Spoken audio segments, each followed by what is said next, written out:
Against an aggressive striker, backward movement is a dangerous structural trap that completely concedes both your geometric positioning and psychological momentum. True centerline pressure is never an act of blind forward marching. It requires the active, structural occupation of the pocket. You must occupy the absolute shortest path between your mass and your opponent's chin, forcing them to collide with you. By maintaining this structural position, you systematically destroy their ability to generate leverage or accelerate their strikes with maximum power. When you master this tactical alignment, you do not need to outspeed an aggressive opponent. To shut down their offense, you are taking away the essential spatial runway they desperately require to accelerate their strikes and build up forward momentum.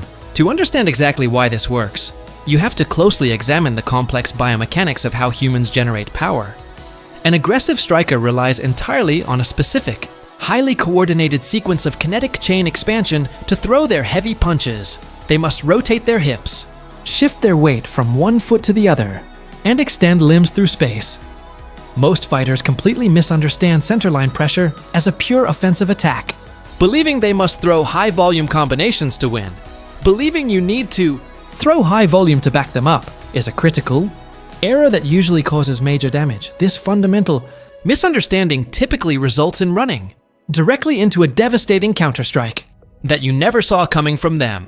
Real centerline pressure is actually a defensive-offensive hybrid built entirely upon structural alignment and absolute structural integrity of form. Your primary objective is to align your entire skeletal system directly down the absolute midpoint of the available tactical space.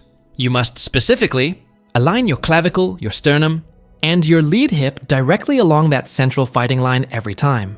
By completely occupying this line, you force the opponent's incoming strikes to travel all the way around your defensive frame. This structural positioning effectively elongates their path, while your counterstrikes remain completely direct, fast, and devastatingly accurate. Think of your body as a solid wedge.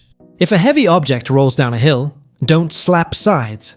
You must drive a solid, acute wedge directly into its center of mass to successfully split its forward rolling momentum. When your skeleton is stacked correctly, with your rear foot anchored, your forward moving pressure becomes an unstoppable physical force.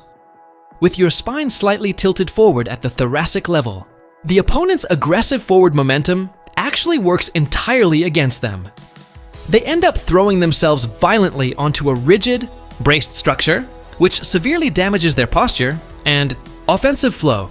This structural bracing effectively multiplies the force of your compact counters using their very own forward velocity against them. Applying this methodology in real-time combat scenarios requires a highly precise sequence of weight distribution and continuous visual tracking. Imagine you are facing a dangerous opponent who immediately attempts to blitz forward with a heavy, fast left-right punch combination. If you take a traditional retreat, your weight transfers heavily to your back foot and your hips flare completely open. When your hips flare open in retreat, you completely lose the structural ability to fire back with effective counterstrikes. Instead, the exact moment they step forward to engage, you must immediately execute a precise microstep with your lead foot. This microstep instantly shifts your weight distribution from a neutral 50-50 split to a forward-weighted 60-40 structural split. This is absolutely not a lunging step. It is a deliberate, calculated dropping of your entire center of gravity downward. As they throw the lead hand, you must never parry across your body, which would dangerously open your flank. Parrying across your body is a major mistake that exposes your ribs and flank to their follow-up power shots. You must keep your rear hand firmly glued to your cheekbone while extending your lead elbow slightly inward toward center. This subtle internal elbow extension successfully creates a solid, angled shield right along the primary center line of the exchange. If the opponent throws a straight right hand following their jab, your forward-leaning structure ensures complete protection against the blow. Their punch will make solid contact with the outer edge of your forearm, wedge before it can reach extension, point. Because you have stifled the punch early in its kinetic pathway, the opponent's shoulder simply cannot fully rotate forward. This early disruption leaves their posture completely broken and their head exposed directly over the wide-open centerline space. This is the exact high leverage moment you exploit the scenario.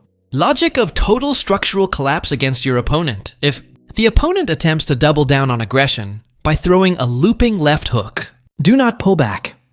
Pulling your head back immediately changes your optimal spinal angle and completely ruins your solid lower body base. Instead, you must drive your lead shoulder upward to protect your chin from the incoming wide hooking strike. Drop your weight slightly lower into your laid hip and fire a short, compact rear straight punch down the pipe. You must fire it directly down the clear pipeline you have just successfully opened with your defensive wedge positioning, because your opponent has rotated wide for the hook. Their center line is now completely vacant and totally unprotected. Your straight punch travels a mere 12 inches to find its target, while their hook must travel 3 feet around. Their looping hook must travel 3 long feet around your shoulder shield, making your shot significantly faster to land. If they manage to absorb that rear straight and attempt to clinch or push forward, you must respond instantly.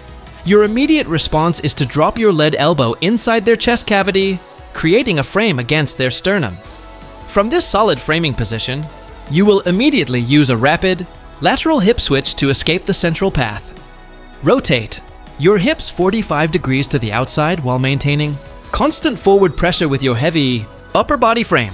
This sudden rotational movement removes the solid object they were pressing against, causing them to stumble forward into space. They stumble into empty space while you remain perfectly balanced on the flank, ready to deliver a clean strike. You are now in prime position to deliver a clean, angle change strike directly to their exposed liver or temple. Here's where most people stop, but here is the advanced layer of centerline. Mastery you must understand. Once an aggressive striker realizes their initial blitz is being stifled by a rigid wedge, they will change tactics. They will invariably attempt to change levels or use clever feints to draw your structure completely out of alignment. The elite application of centerline pressure does not just wait around for the opponent's attack to actually happen. It uses subtle micro oscillations of forward pressure to dictate exactly when and where the opponent is allowed to strike. To execute this high-level control, you must implement what is technically known as structural breathing and variable tension. When you are moving forward down the center line, your muscles cannot be completely rigid or you will exhaust fast. Total rigidity will exhaust your gas tank completely and make you far too slow to react to dynamic changes. You must keep your frame structurally aligned through perfect bone placement while your musculature remains completely fluid. The exact moment you detect the opponent's intent to strike, you must instantly prepare your body to absorb. Impact intent is evidenced by a dropping of their hip or a slight outward flare of their lead shoulder line. You must instantly snap your core into maximum tension for a fraction of a second to brace for impact. This brief spike in muscular density acts exactly like a solid brick wall appearing out of nowhere mid-combination. Furthermore, you manipulate the center line by occupying it with non-telegraphed, non-committed probing strikes that serve as physical measuring sticks. You extend your lead hand not as a scoring jab, but as a stiff pawing frame resting on gloves. This constant probing contact creates a highly effective tactile feedback loop that informs your next offensive or defensive movement. If they try to parry your probing hand downward, they inadvertently open up the upper line for your cross. If they try to slip outside of it, they walk directly into the path of your lead hook shot. They can also walk directly into a shifting knee, essentially turning the entire center line into a physical funnel trap. By controlling the exact middle space with your hands and your forward hip orientation, you leave them 2 choices. They can retreat to the ropes where they lose power, or throw wide shots you can easily timing counter inside. You are no longer reacting to their aggression. You are completely monopolizing the geometric reality of the pocket space. You are forcing them to fight in a cramped, suffocating space where their athletic advantages are completely neutralized. To integrate this sophisticated skill set into your overall game, you must approach training through a specific pipeline. You cannot simply jump into hard sparring and expect to maintain perfect structural alignment while getting hit hard. Your survival instincts will inevitably force you to revert to bad habits like running away or leaning backward loosely. You must begin your technical journey with isolated tactile feedback, drills in a highly controlled, cooperative training environment. Have your partner put on large gloves and continuously march towards you, throwing alternating heavy punches at partial speed. Your sole objective is to move forward, against their movement using nothing but shoulder shields and elbow frames.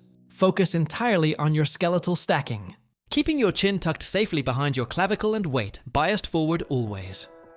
Practice this until you comfortably absorb heavy volleys while maintaining a perfectly upright, forward-pressing spine under real pressure.